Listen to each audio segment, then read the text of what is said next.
and welcome to another episode of Your Health in Your Hands. I'm Dr. David Ajibade with the Brain and Body Foundation.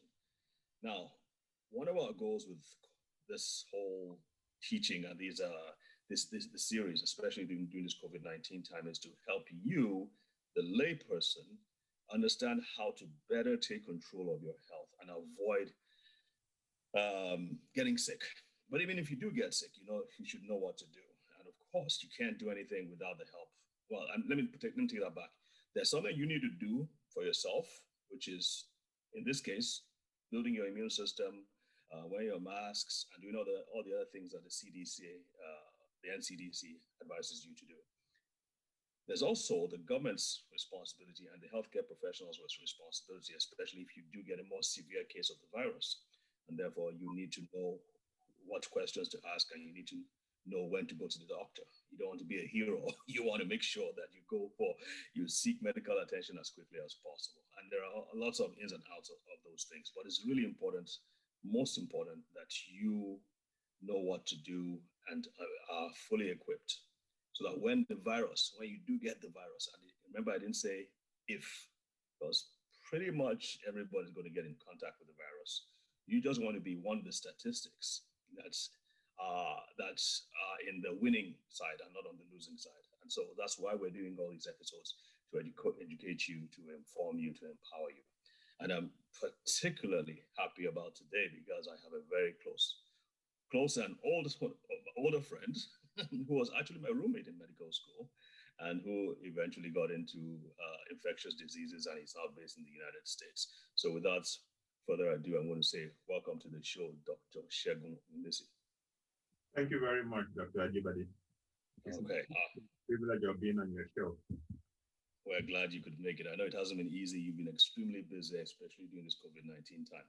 But we are proud of what you're doing. And just tell us a little bit about your story and how you got to be in this stage. Because I remember when we were roommates in medical school, it was always about orthopedic surgery. And so now you're in ID, infectious disease.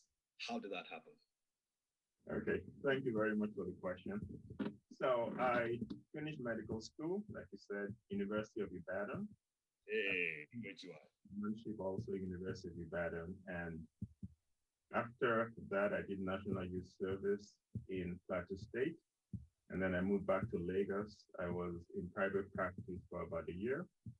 And there was an opening to go to National Orthopedic Hospital, Igbobi, and I went there to study orthopedic surgery. At that time, I had a thought about going abroad to further my studies, and I had a discussion with one of my friends, Dr. Ajibade, and we thought it would be nice for us to study health finance and management, or health policy and management. And so that's how our interest in studying abroad came about. And so I applied to various colleges in the United States, and I got admission to Johns Hopkins, and I proceeded there to do a master's in health finance and management. So that sort of opened my eyes to other possibilities within the healthcare system. And so I took my licensing exams in the United States. And at that time, I made a decision that I wanted to do infectious diseases. And the reason is because, sorry? Yeah, okay, you're about to tell me why.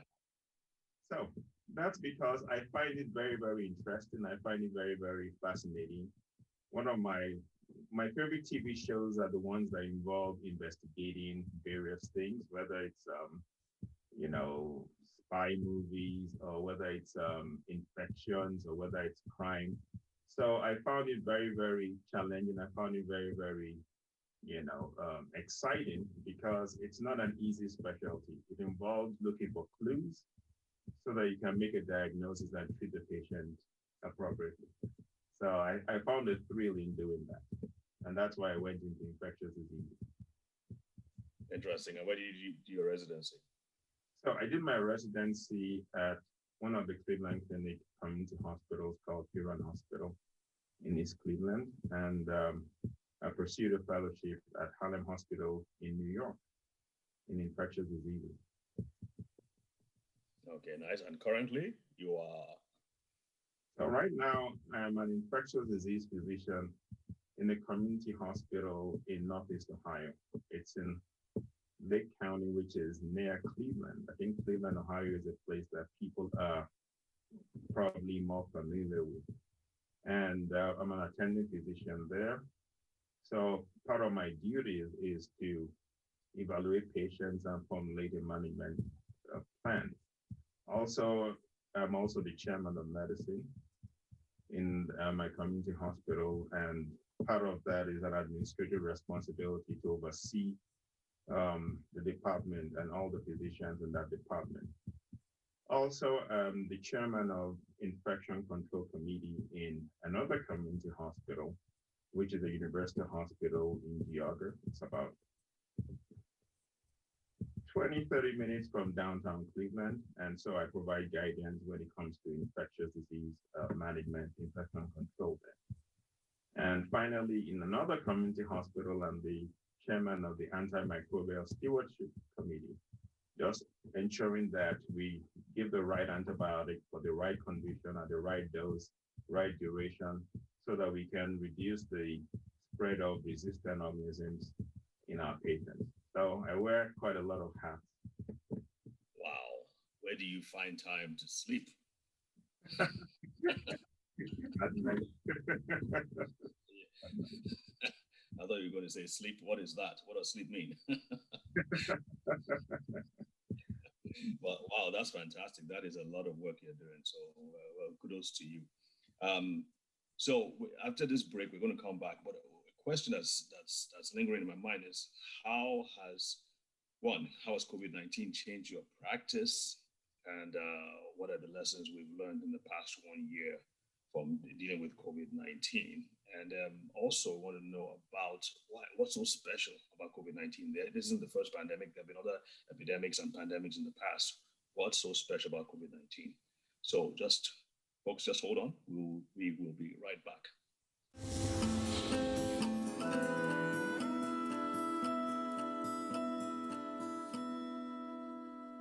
Welcome back, folks. I am here with Dr. Ogunlesi, who is an infectious disease specialist working in about 3 different hospitals. I don't know how he does it. But anyway, that's interesting. So one of the questions that keep on coming up, Dr. Ogunlesi, is this. How is it, we've had pandemics in the past, we've had epidemics, and we have all kinds of disease-causing microorganisms, bacteria, viruses, fungi, parasites, worms, and so on and so forth. What is it about viruses in particular that make them take the headlines, for lack of a better term? All right, thank you. That's a very, very great question. So when it comes to microorganisms, different microorganisms have different properties. And those properties affect the way they infect human beings and the way they present clinically.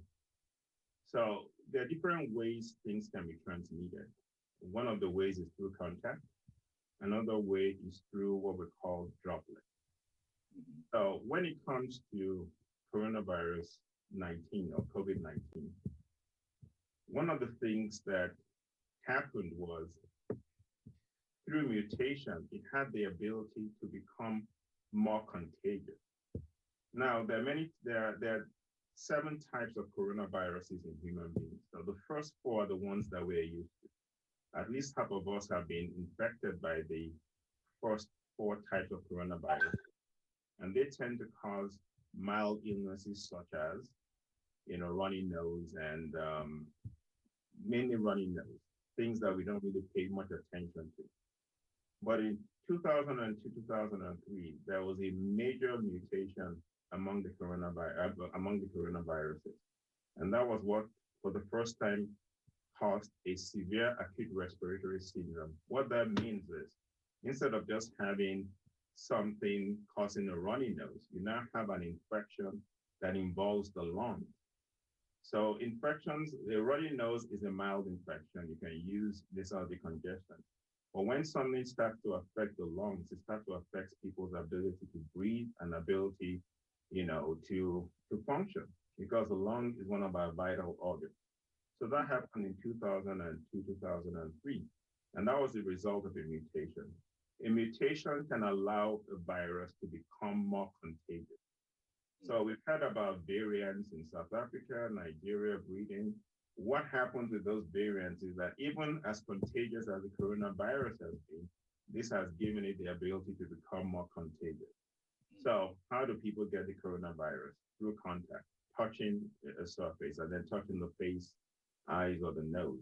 Or when someone sneezes, and if you're within 6 feet of that person, then you can get the coronavirus. Now, there are other viruses that exist, but they're not as contagious because they don't have those properties.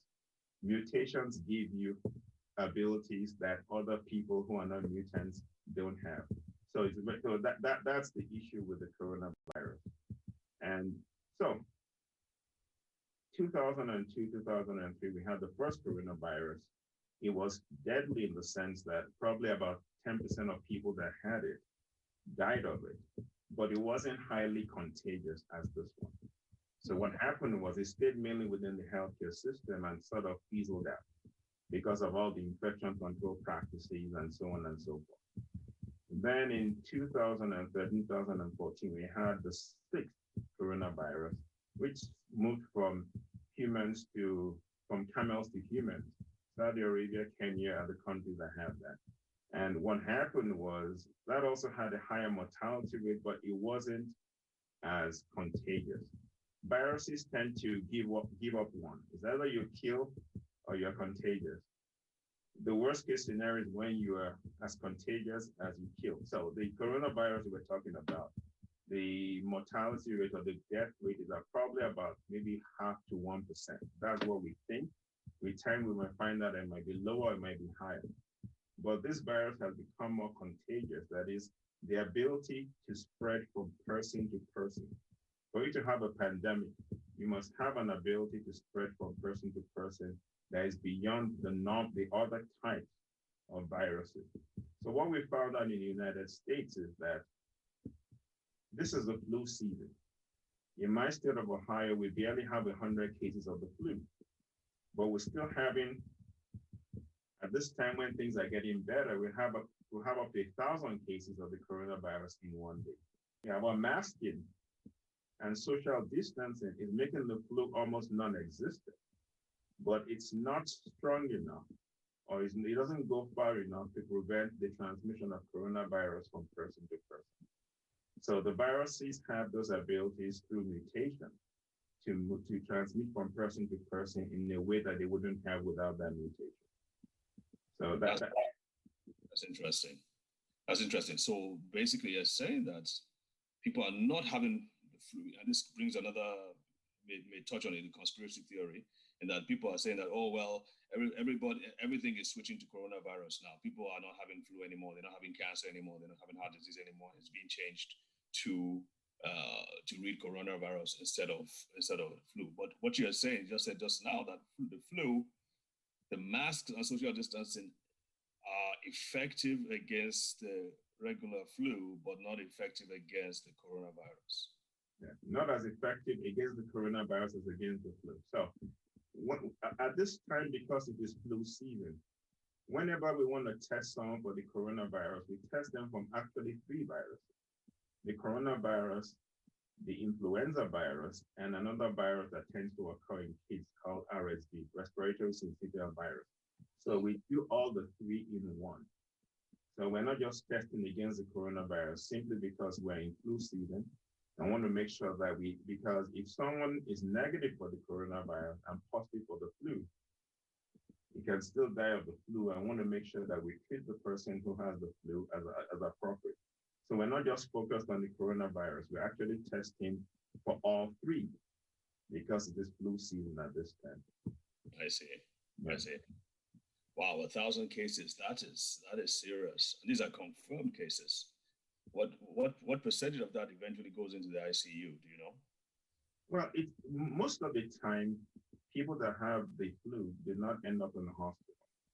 Mm-hmm. They tend to end up in the primary care doctor's office or what we call urgent care centers, where you treat minor illnesses. Because most of the time, the flu can be managed conservatively, that is by taking medications such as Tylenol, cough Yeah, supplies, and yeah. I'm all. not talking about the flu now. I'm talking about coronavirus. Okay. Is that what So you're talking yeah, so the coronavirus, the number of cases have dropped because the most difficult time was November and December, where you had up to 10,000 cases a day in the state of Ohio. about? So now it's dropped to about 1,000, and part of the reason why is because, well, we believe the reason why is because we're having more people getting the vaccines on a daily basis than we're diagnosing people with coronavirus. And some of the vaccines have reduced the ability to transmit the virus from person to person. And some of the vaccines have made if they get the virus, they tend not to be as sick as if they haven't got the vaccine. So the overall strategy, because there are two ways to deal with this kind of virus. One, let it go through the whole population. But then that's in the United States, you have about 350, 360 million people.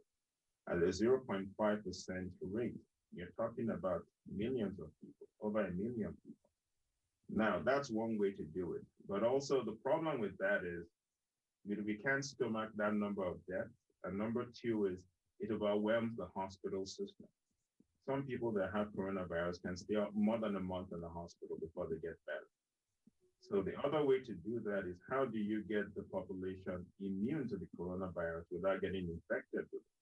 And that's the reason why the vaccine is a strategy to get people immune so that even if they get infected down the stretch, then they tend to have mild symptoms and they don't overwhelm the healthcare system. That makes sense. All right, we're going to take a quick break now, folks. Don't go away.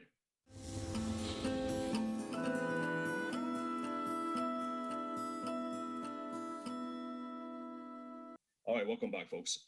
We are talking about COVID-19 with Dr. Ogunlesi. Doc, let's talk about vaccines because that's on people's minds now, and Nigeria is soon going to start distributing vaccines. I think about 4 million last count. A lot of people are saying it's a prank. It's going to cause. They're going to put chips in our bodies. They're going to program us into zombies. Please tell us about it. Okay. So vaccines are not new. They are things that have been used to deal with infectious diseases in the past. As we very well know, in the past, we've had problems with smallpox, and that has been eradicated with vaccines. We've also had vaccines, oral polio vaccines, and I believe that Nigeria has eradicated oral polio. So vaccine programs in Nigeria are things that have been done successfully in the past. Now, when it comes to COVID-19, I can understand why people may be hesitant about vaccine because part of what they hear is it's a new formula and we're not really sure about it. So the COVID vaccines that have been approved, I'll talk about the Moderna, the Pfizer, the Johnson & Johnson. These are vaccines that use what is called messenger RNA. Messenger RNA is a molecule that is sent from the gene, the DNA, that codes for a specific kind of protein, codes for your eyes, codes for your skin, and so on and so forth. Now, messenger RNA technology is not new. It's something that has been worked on for probably over 30 years now. But it hasn't been deployed in the area of vaccine. And that's because the need hadn't arisen. They tried to use it for other things like sickle cell and cancer. So that technology is over 30 years old. The technology putting it in what they call nanoparticles, which is like a fat covering, is something that is not new also. This was finalized around 2014. So it's something that has been used in the past for various things, such as, like I mentioned, sickle cell and so on and so forth. But when the COVID-19 pandemic came, they thought we could use this when it comes to the virus. The purpose of the vaccine is to send a message to your body to produce something called the spike protein. When you look at the coronavirus, you see what appears to be spikes on the surface. And that spike protein is so important because that's what it uses to open up the cell and infect the cell. So when it comes into my arm, what it does is my arm's immune system will pick it up and swallow it up and process it. That mRNA is going to last for a few minutes. But before those few minutes pass, it sends a message to my body to produce a particular kind of protein called the spike protein. When that protein is produced, my immune system will say, this is new, and produces an antibody, which is an immune response to that. And that gives protection up to 94, 95% against the COVID against the COVID vaccine. For how long? So, for how long? How long is that? How long that is, because the studies were done middle to late last year. So until we test people this year, we can't really give a definite answer. But we've got very, very good results. The side effects are minimal for most people. Some people may have some adverse effects, but from my experience talking to my colleagues, my siblings who have gotten the vaccine, within 48 hours, those symptoms resolve. So it's a vaccine that has been very, very well tolerated. Two of my siblings have gotten it. My mom has gotten one dose of the vaccine. So I'm very, very comfortable with the vaccine. Okay. Well, thank you for laying out fears. As we always say, people should ask questions. They should investigate for themselves, and should be ask questions. Basically, just people are always saying, "Oh, there's going to cause all kinds of problems here and there." But in the final analysis, you do need to ask questions and be convinced for yourself. So thank you, Dr. Ogunlesi. I think our time is up. Do you have any final questions and tips for our people in Nigeria? Well, what I'd like to say is that Nigeria is a great country. It has great people. The COVID vaccine cannot take us down. Let's work together to deal with the vaccine, to deal with the virus. Less mask, less social distance, and let's consider getting the vaccine so that we can get our economy back on track and our people safe. Thank you very much. Thank you, sir. We appreciate it. Well said, Doc. And folks, also remember, you need to strengthen your immune system. Vitamin D, vitamin C, and of course, zinc. These are safe things that can be used to boost your immune system, in addition to everything else that is out there that is available for you, as Dr. Ogunlesi has said. Till then, remember to stay safe, stay strong, and you can watch our videos on our website and on NTA's website. So see you next week. God bless. Bye.